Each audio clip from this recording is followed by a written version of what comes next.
2001. With the Colts since 1981. That's a missed 20 years. Pete Ward, how are you? Those don't 20 mind that, years by the probably way. just flew by, That's didn't great. they? Yeah, really. So you've been basically with the Colts and Jim Irsay longer than almost anybody alive. What's your perception of the evolution of the brand? Wow, the game has changed a lot. When we moved from Indianapolis to, from Baltimore to Yeah. Indianapolis, our coaching staff consisted of 8 people, and our front office was about 15 people. And now we're up to 195 full-time employees and 20-some coaches. So the game has become more complicated. Certainly, marketing has become more of an element with NFL teams. Back when I started, fans are going to come. It's a great game. We're king. Fans are going to come. And the world is changing, and to give owners the credit, they recognize that. And our owner, specifically, when he took over the team in 1997, saw that we needed to put more effort into taking care of our fans and being involved in our community. Well, as important, it's a different kind of animal of a team moving in. You probably have some advice for Mark Davis and Vegas as the team relocates, and you have some advice for the old Oilers, new Titans. What's it like to build a brand basically from the ground up, moving into a city for the first time? I'll tell you what, they don't write a book on that. And that's a long time ago. Yeah, it's a long time ago, and certainly was a learning experience for me because we came to town with a skeleton staff, and so there wasn't enough time in a day to do everything. We could have worked 24 hours a day for a year and still not have accomplished what we want to accomplish. So my advice to Mark Davis is don't do it the way we did it, because I had 5 hours notice before we actually moved. And so it was an exciting time, but I wouldn't want to do it again. And so you're entrenched in the community. You've been entrenched in the community and will continue to be.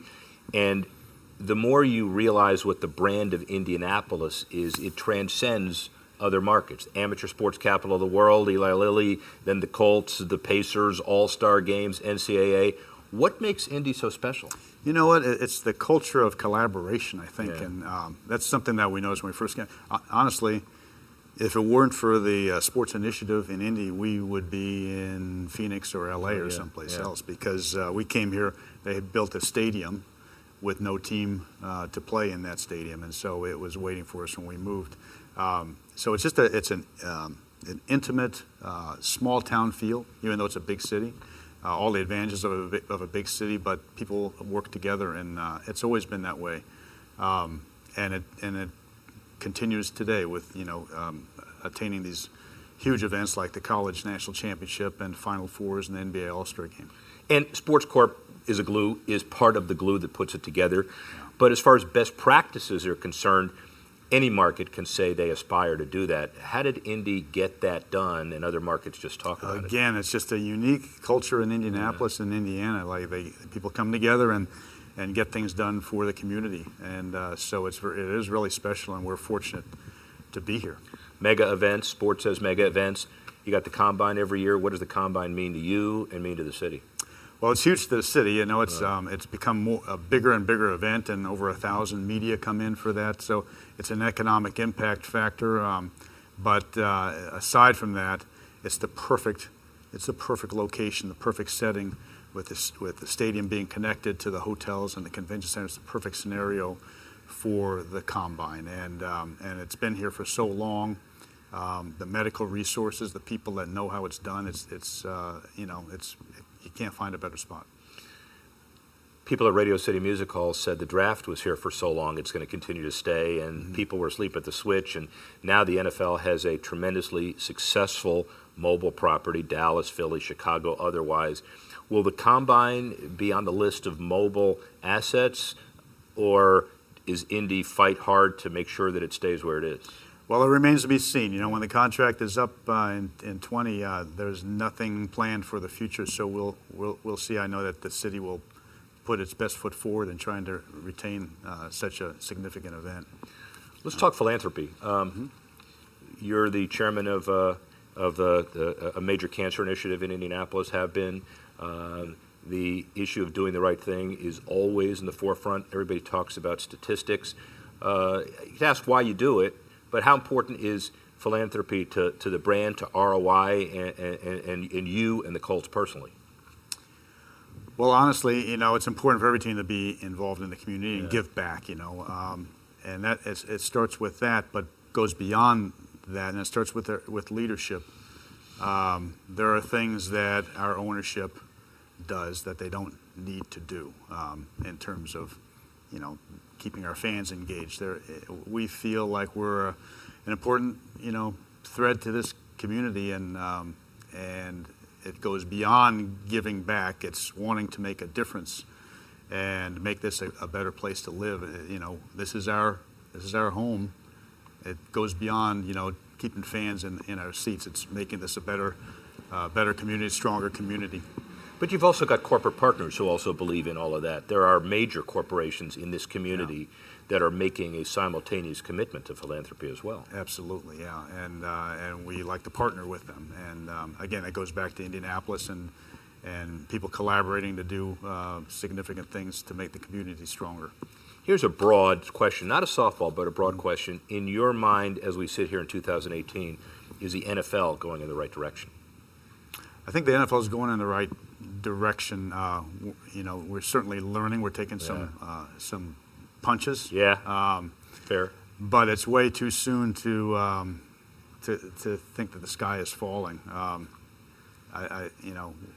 We've taken some hits in TV ratings, but it's still a huge fan base and a huge following, and you can't really judge it based on the last two seasons. And I think that it's such a great game and run by some smart people. The ownership is smart, and the NFL's legacy is, again, working together and collaborating, and so we think that we're in a pretty strong position for the future. Agree or disagree, regardless of the specific substantive outcomes of some of these major issues, the kneeling issue, some of the union issues, a lot more introspection, a lot more analysis, as you said, a lot more collaboration, a lot more concern with taking the time to make the right decisions. No question. Yeah. It's a changing world, and we've got to be proactive. We've got to be ahead of the curve instead of reactionary. And I think that we've been reactionary on some things, and it's and we've learned that lesson. So we're working with the future in mind. As we speak about evolving, where are we, NFL and others, going on the whole gambling issue? That's a good question. We're still feeling our way through it. It's certainly a huge. The potential is huge in a lot of ways, and we have to look at protecting. First of all, protecting the integrity of the game and protecting and make sure the consumers are protected. We have to be, really on top of it, because it can be a double-edged sword. But I think it's being looked at as a huge positive, particularly from a fan engagement standpoint. So we're hoping that Congress will put in place some uniform standards, across all the states that we can abide by and go from there. TBD. It's a long process. No though. question. Yeah. Esports. Where is there are leagues that are. Adam Silver gets up in a press conference to say we're welcoming our new athletes. I'm not sure as an old guy that's an athlete, but that's not for me to say. Where's that whole process? Well, it's a growing sport, and on the league level, the league is taking steps to become engaged with esports. They had recently hosted the Madden Club Championships. On a local level, we're still looking at it. We haven't invested in an esport team like my friend Jim Morris and the Pacers have, but we're looking at it and looking at ways that we can be engaged. I could ask it this way, but you're not as old as I am. But 30 years ago, if you were talking about investing in an esports team, would people have thrown you out of the boardroom? I mean, they would say, "What's esports?" Right? Clearly, yeah. But it's no question it's popular with millennials, and millennials are a priority for all of us. Where is the NFL the biggest challenge for the league, and where is the league in 5 years? Kind of a two-parter. Well, I think it's going to be, millennials are changing this game. They're our future ticket holders, and so we're doing things at the league level to change the game. We're making it more streamlined. We're engaged. We've got this huge social media staff at our complex now that is totally invested on keeping millennials engaged. We're, again, on the league level, we're distributing our content differently through social media, digitally. We've got the Thursday night games, which are going to be distributed on Amazon Prime in addition to NFL Network and the networks. So there's a lot going on behind the scenes to engage millennials. And the interesting thing is, though, recent Nielsen studies showed that millennial following of the NFL has increased from 2016 to 2017. So that's a good sign. Good sign. Final question. Yeah. You've been at this, well, I don't know how long it's going to take you to get it right. You've been at this for 37 years, basically? This will be my 38th season. Sorry, I got to keep that right. 38 years. Yeah. So how many more decades for Pete Ward and the Colts?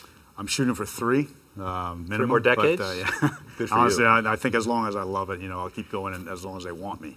So that's the key. Ladies and gentlemen, it's Pete Ward, and if he lasts for 68 years in the organization, I want to eat what he's eating and drink what he's drinking. Pete, thank you.